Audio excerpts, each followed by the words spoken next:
Bharat England మధ్య 5 మ్యాచ్ల test series June 20 నుంచి ప్రారంభం కానుంది. హెడింగ్లే వేదికగా తొలి టెస్ట్ జరగనుంది. టెస్ట్లకు రోహిత్ శర్మ, విరాట్ కోహ్లీ రిటైర్మెంట్ తర్వాత టీమిండియా ఎదుర్కోబోతున్న తొలి పరీక్ష ఇదే. ఈ నేపథ్యంలో రోహిత్, విరాట్ల ప్రత్యామ్నాయాలు ఎవరనే ప్రశ్న ఉత్పన్నమవుతోంది. ఈ విషయంలో ఇదివరకే చాలా మంది మాజీలు, విశ్లేషకులు తమ అభిప్రాయాలను వెల్లడించారు. తాజాగా టీమిండియా మాజీ ఆల్రౌండర్, ప్రముఖ వ్యాఖ్యాత రవిశాస్త్రి కూడా రోహిత్, కోహ్లీ ప్రత్యామ్నాయాలపై గళం విప్పాడు. రోహిత్ ఓపెనింగ్ స్థానాన్ని కేఎల్ భర్తీ చేయాలని శాస్త్రి సూచించాడు. అలాగే కోహ్లీ నెంబర్ 4 ప్లేస్ లో శుభ్మన్ గిల్ బ్యాటింగ్ రావాలని అన్నాడు. 1 డౌన్ లో సాయి సుదర్శన్, 5వ స్థానంలో కరుణ్ నాయర్ పేర్లను సూచించాడు. రాహుల్ కు జతగా మరో ఓపెనర్ గా Yashasvi Jaiswal, wicket keeper batter గా రిషబ్ పంత్ ను ఎంపిక చేశాడు.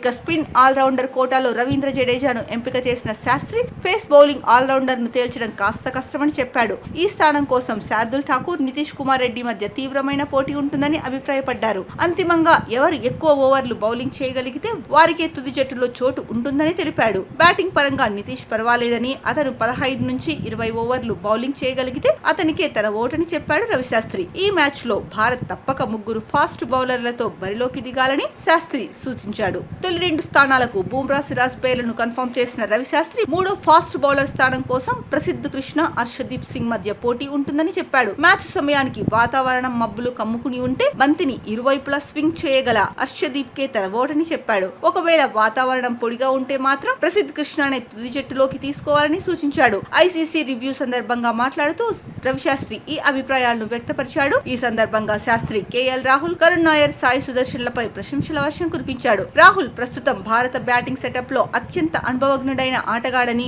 గత ఇంగ్లాండ్ పర్యటనలో అతను అద్భుతంగా రాణించాడని గుర్తు చేశాడు. చివరిసారి రాహుల్ ఇంగ్లాండ్ తో ఓపెనింగ్ చేసినప్పుడు సెంచరీ చేశాడని ప్రస్తావించాడు. సాయి సుదర్శన్ తాజాగా ముగిసిన ఐపీఎల్ లో, అంతకు ముందు దేశవాళీ క్రికెట్ లో విశేషంగా రాణించాడని, ఈ 23 ఏళ్ల బ్యాటింగ్ సంచలనం తన నిలకడ ప్రదర్శనలతో అందరినీ మెప్పించాడని అన్నాడు. సాయి సుదర్శన్ 3వ స్థానంలో బరిలోకి దిగి ఈ ఇంగ్లాండ్ పర్యటనలో అద్భుతాలు చేస్తాడని ఆశాభావం వ్యక్తం చేశారు. ఇక కరుణ్ నాయర్ గురించి మాట్లాడుతూ ప్రస్తుత ఫామ్ ప్రకారం కరుణ్ 5వ స్థానంలో బ్యాటింగ్ కు రావాలి. అతను చాలా కష్టపడి 8 ఏళ్ల తర్వాత భారత టెస్ట్ జట్టులోకి పునరాగమనం చేశాడు. ఫస్ట్ క్లాస్ క్రికెట్ లో అతను సాధించిన పరుగులు అద్వితీయం.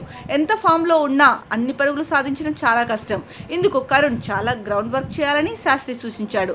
ఇక ఇంగ్లాండ్ తో తొలి టెస్టుకు రవిశాస్త్రి ఎంపిక చేసిన భారత ప్లేయింగ్ 11 చూస్తే యశస్వి జైస్వాల్, కేఎల్ రాహుల్, సాయి సుదర్శన్, కెప్టెన్ గా శుభ్మన్ గిల్, కరుణ్ నాయర్, వైస్ కెప్టెన్ గా రిషబ్ పంత్, నితీష్ కుమార్ రెడ్డి లేదా శార్దుల్ ఠాకూర్, రవీంద్ర జడేజా, జస్ప్రీత్ బుమ్రా, మహమ్మద్ సిరాజ్, ప్రసిద్ధ్ కృష్ణ లేదా హర్షదీప్ సింగ్.